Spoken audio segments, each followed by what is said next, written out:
কাটালিয়া ব্লকের বিভিন্ন পঞ্চায়েত এলাকায় শুক্রবার বিকেল 4টায় সিপিআইএম 60টি পঞ্চায়েত সমিতির আসনে ও 70টি পঞ্চায়েত আসনে নমিনেশন প্রদান করে।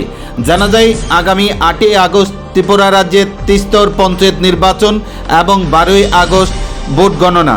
সেই লক্ষ্যে শুক্রবার বিকেলে কাটালিয়া ব্লকের বিভিন্ন পঞ্চায়েত এলাকায় সিপিআইএম 60টি পঞ্চায়েত সমিতির আসনে ও 70টি পঞ্চায়েতের আসনে নমিনেশন প্রদান করেন। এই দিনে সিপিআইএমের নমিনেশন প্রদানকালে সিপিএম কর্মী সমর্থকদের উপস্থিতি ছিল লক্ষণীয়। আগামী 8ই আগস্ট কাটালিয়া ব্লকের অন্তর্গত পঞ্চায়েত এবং পঞ্চায়েত সমিতির আসনে সিপিএম মনোনীত প্রার্থীদের বিপুল ভোটে জয়যুক্ত করার লক্ষ্যে আহ্বান জানান কাটালিয়া এলাকার সমস্ত সিপিএম কর্মী সমর্থকরা।